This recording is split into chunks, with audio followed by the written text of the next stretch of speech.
Cigarette और शराब पीना स्वास्थ्य के लिए कितनी हानिकारक है, ये बात हम सभी जानते हैं। और कहीं ना कहीं आपने भी ऐसे एग्जाम्पल अपने आसपास जरूर देखे होंगे जिनकी मृत्यु ज्यादा शराब पीने की वजह से हो गई है। और कहीं ना कहीं आपने भी अपने आसपास ऐसे कई एग्जाम्पल देखे होंगे जिनमें से कई लोगों की मृत्यु ज्यादा शराब और सिगरेट पीने की वजह से हुई है। और आज के टाइम पर अगर आपने ध्यान दिया हो तो फिल्मों में जब भी कोई शराब पीने वाला या सिगरेट पीने वाला सीन आता है तो नीचे हमें वार्निंग दी जाती है कि शराब पीना और सिगरेट पीना स्वास्थ्य के लिए कितना हानिकारक है। और ज्यादा शराब पीने वाले ये जानते भी हैं कि ये शराब उनकी शरीर के लिए कितनी नुकसानदायक है, लेकिन फिर भी इसकी लत उन्हें इतनी ज्यादा लग जाती है कि कई बार डॉक्टर के भी मना करने के बाद वो इसको छोड़ नहीं पाते हैं। और एक पॉइंट पर आकर कई लोग ये बात खुद ही एक्सेप्ट कर लेते हैं कि चलो उन्हें मरना तो है ही, तो क्यों ना ज्यादा शराब पीकर ही मरा जाए। तो आज का हमारा ये वीडियो कुछ ऐसे ही साउथ इंडियन एक्टर्स के बारे में होने वाला है जिनको डॉक्टर ने कई बार मना किया कि वो शराब को छोड़ दें, लेकिन उन्होंने शराब को नहीं छोड़ा, भले ही मौत को गले लगा लिया। और आगे चलकर उनका हश्र इतना दर्दनाक हुआ जो आज भी आपको डरा देगा। और हम आज स्पेशली उन साउथ इंडियन एक्टर्स की बात करेंगे जिनकी मृत्यु बहुत ज्यादा शराब पीने की वजह से हुई है। साउथ के एक जाने माने एक्टर थे कालभवन मणि, जिन्होंने अपने करियर में कई तमिल, तेलुगु, मलयालम और कन्नड़ा फिल्मों में काम किया और अपने करियर में लगभग 250 से भी ज्यादा फिल्मों में उन्होंने काम किया, जहां उन्होंने अपने पूरे फिल्मी करियर में अलग अलग तरह के रोल निभाए। जहां कई बार वो हमें विलेन बने हुए नजर आए तो कई बार कॉमेडी करते हुए नजर आए। ये उनकी फोटो है और भले ही आप उनके नाम कालभवन मणि के नाम से ना जानते हों, लेकिन उनको आपने जरूर फिल्मों में देखा होगा। जैसे चियान विक्रम की फिल्म अपरिचित में भी वो हमें नजर आए थे और ऐसी न जाने कितनी साउथ इंडियन फिल्मों में उन्होंने काम किया। आपको बता दें कि लगभग 45 साल की उम्र में कालभवन मणि की बहुत ज्यादा शराब पीने की वजह से मृत्यु हो गई थी। यहाँ पर आपको बता दें कि कालभवन मणि एक बहुत ही हैवी ड्रिंक कर रहे हैं, जो 1 या 2 बोतल नहीं, पर डे की लगभग 12 से 13 बोतल तक शराब पी डालते थे। तो आप कहीं ना कहीं इस बात से अंदाजा लगा सकते हैं कि जो आदमी पर डे की 12-13 बोतल तक शराब पी डालता हो उसके लीवर का क्या हश्र हुआ होगा। और भले ही कालभवन मणि शराब का बहुत ज्यादा सेवन करते थे, लेकिन फिल्मों में उनकी एक्टिंग इतनी दमदार थी कि उन्हें एक के बाद एक कई फिल्में ऑफर होती गईं और उन फिल्मों में उन्होंने अलग अलग तरह के रोल निभाए। यहाँ तक कि आपको बता दें कि वो केरला सिनेमा के इतिहास के पहले ऐसे एक्टर थे जिन्हें नेशनल अवार्ड मिला था। और कालभवन मणि के पहले तक मलयालम सिनेमा में किसी और को नेशनल अवार्ड नहीं मिला था और ये एक बहुत बड़ी बात थी। यहाँ पर आपको बताते चलें कि वो एक ऑटो रिक्शा ड्राइवर थे और ऑटो चलाते थे और शुरू से ही उन्हें एक्टिंग में काफी दिलचस्पी थी, लेकिन पारिवारिक समस्याओं के चलते और आर्थिक तंगी के चलते वो इसमें अपना करियर नहीं बना पाए। लेकिन आगे चलकर उन्हें एक डायरेक्टर ने देखा, उनकी पर्सनालिटी को देखा तो उन्हें अपनी फिल्म में एक छोटा सा रोल ऑफर कर दिया। और इस तरह से कालभवन मणि को उनके करियर की पहली फिल्म मिली और पहली फिल्म में उन्हें ऑटो रिक्शा ड्राइवर का ही रोल मिला, जो वो रियल लाइफ में भी थे। और उन्होंने इस रोल को बड़ी ही शिद्दत के साथ में निभाया और इसके बाद तो उन्हें कई फिल्में मिलने लगीं। उनकी एक बहुत ही अलग तरह की स्टाइल थी, अपनी जीभ को आगे निकालकर उसको मोड़ना, जो शायद अक्सर आपने कई साउथ इंडियन एक्टर्स को करते हुए देखा ही होगा। वैसे कालभवन मणि का विवादों से बहुत पुराना नाता रहा है, जहां कई बार उनको लेकर विवाद सामने आते ही रहे हैं। जैसे कई बार जंगल में कचरा फेंकने को लेकर या जंगल में कई ऐसे अनऑफिशियल काम करने को लेकर फॉरेस्ट ऑफिशियल्स ने उनके ऊपर जुर्माना लगाया और केस भी दर्ज किया और कई सालों तक उनके ऊपर ये केस चलते भी रहे। लेकिन एक तरफ उनके ऊपर जहां ये केस चल रहे थे तो वहीं दूसरी तरफ अक्सर रात को कालभवन मणि एक के बाद एक शराब की बोतलें खोलना शुरू कर देते थे और कई शराब की बोतलें लाइन से पी जाते थे। और इसको लेकर कई बार उनकी तबीयत पहले भी खराब हो चुकी थी, उन्हें हॉस्पिटल में एडमिट करवाया गया था और डॉक्टर ने उन्हें ये बोला था कि वो शराब बिल्कुल ही छोड़ दें, क्योंकि उस समय जब डॉक्टर्स ने उनके लीवर को चेक किया तो वो अंदर से लगभग आधा सड़ चुका था। खैर डॉक्टर्स उनको दवाई तो देते थे, लेकिन कालभवन मणि ने शराब को कभी नहीं छोड़ा। वो जहां एक तरफ दवाइयां भी खाते लेकिन दूसरी तरफ शराब का भी बहुत ज्यादा सेवन कर लेते, तो ये दवाइयां असर ही नहीं कर रही थी। और लगभग 6 मार्च 2016 के दिन कुछ ऐसा हुआ जब कालभवन मणि ने अपने घर में खून से भरी हुई उल्टियां करना शुरू कर दी, जिसको देखकर उनके घर वाले डर गए और तुरंत उन्हें हॉस्पिटल के आईसीयू में एडमिट करवाया गया। और उस समय डॉक्टर्स ने उन्हें बचाने का बहुत ज्यादा प्रयास किया, लेकिन उनकी हालत इतनी खराब हो गई थी कि डॉक्टर्स उन्हें बचा नहीं पाए और उन्होंने वहीं पर दम तोड़ दिया। खैर बाद में जब उनकी पोस्टमार्टम रिपोर्ट सामने आई तो उसमें ये पाया गया कि उनकी बॉडी में बहुत ज्यादा शराब थी और शराब के साथ में उन्होंने बुखार उतरने वाली गोली पैरासीटामोल का भी काफी सेवन कर लिया था और इससे रिएक्शन हुआ और उनकी बॉडी ने खून की उल्टियां करनी शुरू कर दी थी। उनकी पत्नी का नाम है निम्मी मणि और उनका एक बच्चा भी है जिनका उस समय रो रो कर बुरा हाल हो रहा था। हालांकि जब पोस्टमार्टम रिपोर्ट सामने आई तो कई लोगों ने इस तरह की भी आशंका जताई कि कहीं उनको किसी ने मारा तो नहीं है।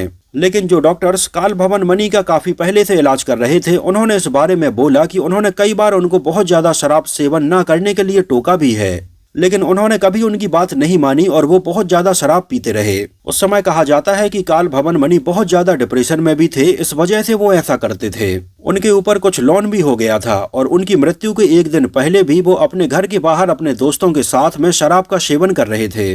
और अचानक से उनकी मृत्यु हो जाने के बाद में उनकी फैमिली और उनके फ्रेंड्स ने इसके लिए इन्वेस्टिगेशन की भी मांग की, जहां कोच्चि सिटी पुलिस ने इसका इन्वेस्टिगेशन किया और फॉरेंसिक टेस्ट भी करवाया, जिसमें ये निकलकर सामने आया कि काल भवन मणि या तो जाने में या अनजाने में कई बार जहर का सेवन कर रहे थे, या तो ये जहर उनकी बॉडी में तब बन रहा था जब वो बहुत ज्यादा दवाइयां भी खा रहे थे और शराब भी पी रहे थे, या हो सकता है कि वो जानबूझकर ही इसका सेवन कर रहे हों। लेकिन इसके बारे में उनके परिवार और उनके फ्रेंड्स ने मना किया कि वो जानबूझकर ऐसा नहीं कर रहे होंगे। खैर, इसको लेकर उस समय काफी महीनों तक जांच चलती रही, लेकिन सामने आया तो बस वही बहुत ज्यादा शराब का सेवन। और उस समय काल भवन मणि की अचानक मृत्यु ने केवल मलयालम सिनेमा ही नहीं बल्कि तमिल, तेलुगु और कन्नड़ा सिनेमा के लोगों को भी हिलाकर रख दिया था। जहां कई बड़े सेलिब्रिटीज उन्हें होमेज पे करने के लिए उनके घर आए तो वहीं उनके फैंस भी इकट्ठे हो गए। काल भवन मणि ने फिल्मों में इतना काम किया और भले ही लोग उनके नाम से उन्हें नहीं जानते थे, लेकिन उनके द्वारा फिल्मों में निभाए गए छोटे से छोटे रोल को भी लोग जानते थे। यहाँ पर आपको बताते चले कि उनकी लाइफ में इतने ज्यादा उतार चढ़ाव थे, इतना स्ट्रगल था कि आगे चलकर 2018 में उनकी लाइफ के ऊपर एक फिल्म भी बनी थी। फिल्म का नाम था चाला कुद्दीकरण चंगाथी।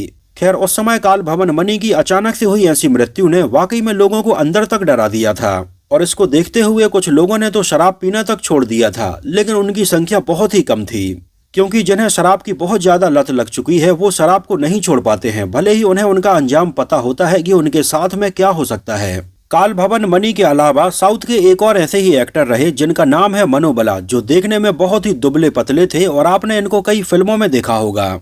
लंबे बाल एक तरफ किए हुए, चेहरे पर मूंछ है और एक चश्मा भी वो लगाते थे, जिनको आपने तमिल सिनेमा की कई फिल्मों में सपोर्टिंग रोल निभाते हुए और ज्यादातर कॉमेडी रोल्स में देखा होगा। मनोबला इतने दुबले पतले थे और उनकी बॉडी लैंग्वेज इतनी यूनिक थी कि उन्हें हिंदी सिनेमा में विजय राज से कंपेयर किया जाता है। लेकिन मनोबला की जिंदगी का अंत भी बड़ा ही दुखद और दर्दनाक हुआ था। उन्होंने लगभग 40 सालों तक फिल्मों में काम किया, जहां उन्होंने बतौर एक्टर तो काम किया ही, लेकिन कई फिल्मों का डायरेक्शन भी उन्होंने किया और वो एक अच्छे एक्टर होने के अलावा एक अच्छे डायरेक्टर और राइटर भी रहे हैं। लेकिन लगातार लगभग 40 सालों तक फिल्मों में काम करने के बाद फाइनली उनकी 3 मई 2023 को दर्दनाक मृत्यु हुई।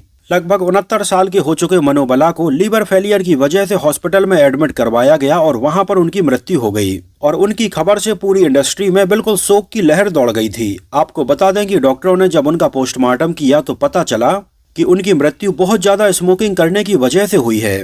मनोबला बिल्कुल एक चेन स्मोकर थे और इसको लेकर पहले भी उनके सीने में कई बार दर्द उठ चुका था और उन्हें हॉस्पिटल में एडमिट करवाया भी गया था। लेकिन उनकी मृत्यु की खबर के बाद में यूट्यूब पर उनके कई पुराने इंटरव्यूज लोगों ने देखे, जहां पर मनोबला ने खुद इस बात को एक्सेप्ट किया कि वो उस समय जब फिल्मों का डायरेक्शन कर रहे थे तो उनके ऊपर तनाव और प्रेशर इतना ज्यादा होता था कि वो पर डे की 200 से भी ज्यादा सिगरेट पी डालते थे और उनका सिगरेट पीने का जो एवरेज था तो पर डे की अगर 6 घंटे की नींद हटा भी दी जाए तो लगभग 12 सिगरेट वो पर घंटे की पिया करते थे। मतलब आलम ये हो चुका था कि हर 5 मिनट में उन्हें नई सिगरेट चाहिए थी और एक सिगरेट को पीने में कम से कम 1 से 2 मिनट तो लग ही जाते हैं। मनोबला की पत्नी है उषा महादेवन और उनका एक बच्चा भी है। उन्होंने भी मनोबला को कई बार इसके लिए मना किया है कि वो बहुत ज्यादा सिगरेट पीते हैं, इतनी सिगरेट हेल्थ के लिए बहुत ही नुकसानदायक है। लेकिन मनोबला ने कभी उनकी बात नहीं मानी। उनके ऊपर तनाव और प्रेशर इतना ज्यादा था जिसकी वजह से वो बहुत ज्यादा इसके एडिक्ट बन चुके थे। हालांकि इसके पहले हमने काल भवन मणि के बारे में जाना कि वो बहुत ज्यादा शराब पिया करते थे, लेकिन मनोबला शराब नहीं सिगरेट बहुत पीते थे। यहाँ तक कि आलम ये हो गया था कि मनोबला उस समय सिगरेट पी रहे हैं या नहीं, लेकिन उनके कपड़ों से और उनके पास से हमेशा ही सिगरेट की स्मेल आती थी। जहाँ तक कि एक बार खुद मनोबला ने अपने एक पुराने इंटरव्यू में इस बात का जिक्र किया था कि उन्होंने फिल्मों में काम करके जितना पैसा कमाया है वो सारा का सारा पैसा उनके इलाज में अस्पतालों में खर्च हुआ है। हालांकि एक समय जब डॉक्टरों ने उन्हें इस बात के लिए चेताया कि अगर उन्हें आज के बाद अगर एक भी सिगरेट को हाथ लगाया तो उनकी जान भी जा सकती है। और इसके बाद कुछ समय तक मनोबला ने सिगरेट को छोड़ दिया था, लेकिन वो ज्यादा समय तक इसको नहीं छोड़ पाए। मनोबला ने अपने एक पुराने इंटरव्यू में बताया था और उनके कहे अनुसार, जब मैं निर्देशक के रूप में अपने चरम पर था तब मुझे सिगरेट की बुरी लत लगी थी। उस समय लोग मुझे ज्यादातर चिमनी कह के बुलाते थे क्योंकि मैं लगातार सिगरेट पीता रहता था। यहाँ तक कि उस समय आलम यह था कि मनु बाला ने बताया कि उस समय बॉलीवुड की फेमस एक्ट्रेस रेखा ने उनके गले में 2 पान पार्क के पैकेट बांध दिए थे। उनका तरीका यह था कि सिगरेट की राख उसमें जमा होती रहती थी। मैं दिन में लगभग 200 सिगरेट पीता था। इसी वजह से मेरी सारी हड्डियां कमजोर हो गई हैं। दरअसल एक समय ऐसा भी आया जब डॉक्टरों ने कहा कि अगर मैंने एक भी सिगरेट पी तो मेरी जान चली जाएगी, और तब जाकर मैंने सिगरेट छोड़ी थी। उन्होंने आगे कहा कि इसके दुष्परिणाम बहुत ही भयानक थे। जब मैं तेलुगु फिल्मों की शूटिंग कर रहा था तो मुझे ऐसे रोल दिए जाते थे जिनमें मुझे खलनायक को जानकारी देने के लिए इधर उधर भागना पड़ता था। अगर 10-11 टेक लगते थे तो मुझे डायलॉग बोलने से पहले सांस लेनी पड़ती थी, लेकिन निर्देशक कहते थे कट एक और। उन्हें नहीं पता था कि अगर मैंने सांस नहीं ली तो मैं जिंदा नहीं रहूंगा। और उस समय इसका असर धीरे धीरे मेरी हेल्थ के ऊपर दिखने लगा था और मैंने उस समय सिगरेट को ना पीने की सलाह दी थी। यहाँ तक कि उनके कहे अनुसार वो उस समय ये बोलने लगे थे कि शराब पियो लेकिन सिगरेट मत पियो, क्योंकि मैं खुद इसका उदाहरण हूँ। हालांकि शराब और सिगरेट ये दोनों ही हेल्थ के लिए हानिकारक थे, और एक केस हमने देखा ज्यादा शराब पीने वाला और एक देखा ज्यादा सिगरेट पीने वाला। मनु बाला तमिल सिनेमा में मल्टी टैलेंटेड थे और एक से बढ़कर एक एक्टर्स भी उनकी रिस्पेक्ट करते थे। आपको बता दें कि एक समय उनके करियर में ऐसा भी आया था जब मनु बाला एक साल में लगभग 22 से 25 फिल्मों में तक काम कर रहे थे। मतलब हर महीने लगभग 2 से ज्यादा फिल्मों में मनु बाला हमें नजर आने लगे थे। और उन्होंने अपने करियर में इतना वैरायटी वाला काम किया है जो बहुत ही कम एक्टर्स कर पाते हैं। और फिल्मों के अलावा उन्होंने टेलीविजन के लिए भी बहुत काम किया है। उन्होंने अपने करियर में कुछ फिल्में प्रोड्यूस भी की और उनकी जिंदगी अच्छी खासी चल रही थी, लेकिन सिगरेट के बहुत ज्यादा पीने की वजह से उन्हें अपनी जान गंवानी पड़ी। यहाँ तक कि उनके बहुत ही यूनिक तरीके से डायलॉग बोलने वाली स्टाइल को आज भी कई एक्टर्स कॉपी करने की कोशिश करते हैं, लेकिन वो मनु बाला के जैसे नहीं कर पाते हैं। कहा जाता है कि जब उनके आखिरी समय में उनकी तबीयत काफी खराब रहने लगी थी, तब उस समय मनु बाला सबको यही बोलते थे कि ज्यादा सिगरेट नहीं पीना, क्योंकि इसका परिणाम वो खुद भुगत रहे हैं। और वो उस समय और ज्यादा जीना चाहते थे, लेकिन उनका शरीर अंदर से इतना खोखला हो गया था कि उनका हॉस्पिटल में काफी लंबे समय तक इलाज चलता रहा, लेकिन उनकी जान नहीं बच पाई थी। तो दोस्तों, ये तो बात हुई साउथ के ऐसे एक्टर्स के बारे में जिन्होंने अपनी जिंदगी में बहुत अच्छा किया, लेकिन सब अच्छा होने के बावजूद भी वो अपनी इन गलत आदतों को नहीं छोड़ पाए और आखिरकार उन्हें अपनी जान से हाथ धोना पड़ा। तो फिलहाल के लिए इस वीडियो में इतना ही। अगर ये वीडियो आपको पसंद आया हो, मेरे द्वारा दी गई ये जानकारी आपको पसंद आई हो, तो उसको प्लीज लाइक करके मुझे इस बात का जवाब जरूर दीजिए। और साउथ इंडियन सिनेमा और फिल्मों से जुड़ी हुई कुछ ऐसी ही रेयर और दिलचस्प बातें जानने के लिए हमारे चैनल साउथ फ्लैशबैक को सब्सक्राइब करके बेल आइकन को जरूर दबाएं, क्योंकि यहाँ पर आपको ऐसे वीडियोस रेगुलर देखने के लिए मिलते ही रहेंगे। तो फिलहाल के लिए इस वीडियो में इतना ही। अगर ये वीडियो आपको पसंद आया हो, मेरी मेहनत आपको पसंद आई हो, तो उसको प्लीज लाइक करके मुझे इस बात का जवाब जरूर दीजिए। तो मिलते हैं किसी नए वीडियो में कुछ और ऐसी ही इंटरेस्टिंग और रोचक बातों के साथ।